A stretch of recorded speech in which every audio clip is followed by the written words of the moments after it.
अस्सलाम वालेकुम नाज़रीन, मेरा टीवी न्यूज़ में आओ हैं सायरा सुमरो आऊं आहियां पेरिया गुल सभा पेरी नज़र हेडलाइंस ते। आयतुल्ला खामनाई जी शहादत सबब पाकिस्तानी अवाम के दुख पहुतो। पाकिस्तानी अवाम इन मुश्किल जी घड़ी में ईरान जी क़यादत ऐं अवाम सां यकजहती तौर गॾु बीठल आहे। वज़ीर आज़म शहबाज शरीफ़ जो ईरान जे नए सुप्रीम लीडर मुश्तबा खामनाई के ख़त। संदसि वालिद आयतुल्ला खामनाई जी शहादत ते ताज़ियत जो इज़हार। मुश्तबा खामनाई के ईरान जो नओं सुप्रीम लीडर चूंडण ते मुबारकबाद पेश।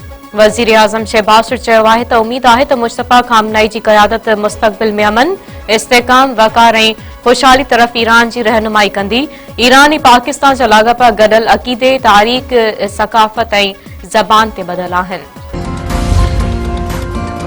वज़ीर आज़म शहबाज शरीफ़ जी सदारत हेठि क़ौमी बजट बाबति ऐलानियल क़दम लागू करण जे हवाले सां जाइज़ा इजलास। हफ़्तेवार मोकल जुमे दिहाड़े करण जो फ़ैसिलो।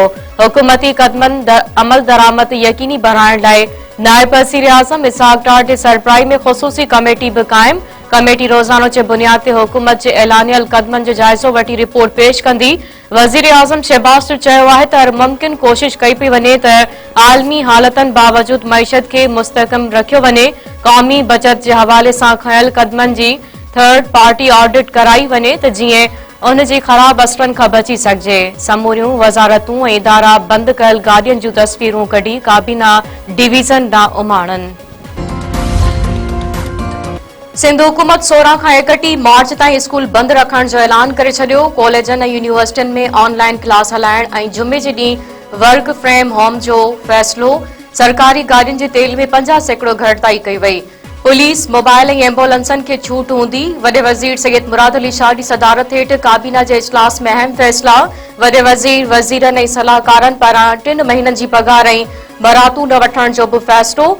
सीनियर वज़ीर शर्जील मेमण चयो आहे त सिंध हुकूमत वज़ीर आज़म जे समूरनि फ़ैसिलनि जी मंज़ूरी ॾिनी आहे। स्कूलनि में इम्तिहान पंहिंजे वक़्त ते थींदा। सरकारी खातनि जूं 60% गाॾियूं 2 महीननि ताईं बीहारण जो फ़ैसिलो कयो वियो आहे। हुकूमत जो जहाज़ बि बीठल रहंदो। गैर ज़रूरी शयुनि खे कट लॻाए 12 अरब रुपया बचाए वेंदा। प्रेस कॉन्फ्रेंस कंदे शर्जील मेमण चयो त पाकिस्तानी रियासत जो बयानियो सिर्फ़ असां सभिनी जो बयानियो आहे। पीपुल्स पार्टी वफ़ाक़ी हुकूमत फ़ौजी रियासत सां गॾु आहे। अमरीका ऐं इसराइल जे हमलनि सबब ईरान में शहीदनि जो अघु 1300 खां वधी वियो। ईरानी मीडिया मुताबिक़ अमरीकी हमले में डॉक्टर हाफ़िज़ ख़ुमैनी स्कूल खे निशानो बणायो वियो, जंहिं जे नतीजे में भरपासे जी इमारतुनि खे बि नुक़सान पहुतो। तेहरान में रियासत स्कोलायर वेझो हमलनि में 40 ॼणा शहीद थी विया। पासदाराने इनक़लाब कार्रवाइनि जे 3टीं लहर तहत मिसाइल हमला शुरू करण जो ऐलान करे छॾियो। पासदाराने इनक़लाब चयो आहे त हाणे 1 टन या उन खां वधीक वज़न वारा मिसाइल इस्तेमाल कया वेंदा। अमरीकी सेंट्रल कमांड जो चवणु आहे त अमरीकी फ़ौज ईरानी मिसाइल लॉन्चर्स जी तलाश जारी रखंदी ऐं मिसाइल लॉन्चर्स जिथे बि मिलंदा उन्हनि खे तबाह कयो वेंदो। इसराइली सिहत वारी वज़ारत ईरानी हमलनि सबब ज़ख़्मी थियलनि जा अंग अखर जारी करे छॾिया।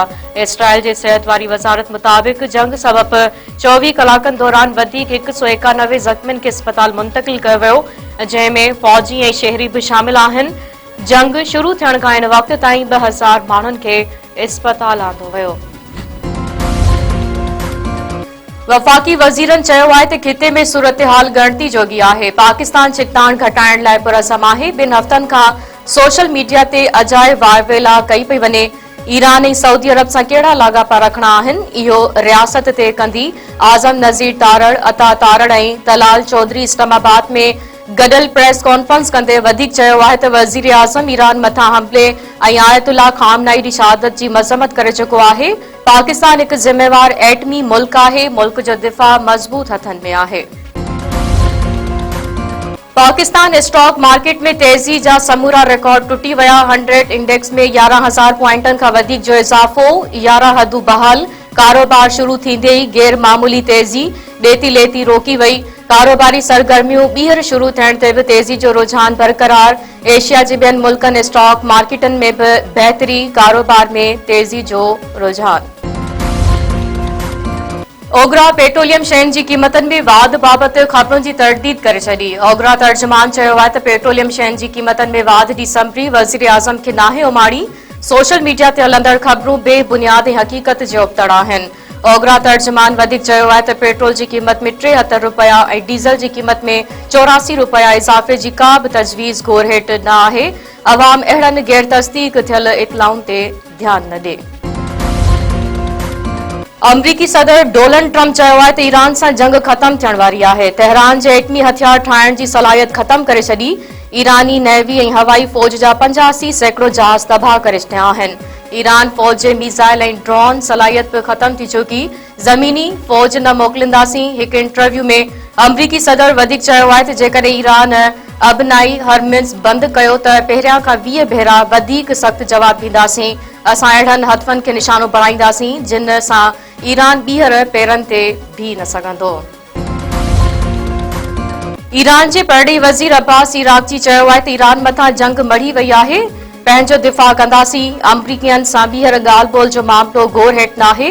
अमरीकी टीवी के इंटरव्यू में अब्बास इराक़ची वधीक चयो आहे त अमरीका सां ॻाल्हियुनि जो तजुर्बो तमामु तलख़ रहियो आहे। ॻाल्हियुनि में अॻु भराई बावजूदि असांजे मथां हमिलो कयो वियो। अमरीका ऐं इसराइल जे हमलनि सॼे ख़िते खे गैर महफ़ूज़ बणाए छॾियो आहे। आलमी मार्केटनि में तेल जी क़ीमतनि में घटिताई। अमरीकी ऐं बरतानवी क्रूड ऑयल जा अघ 4 सैकड़ो खां वधीक किरी पिया।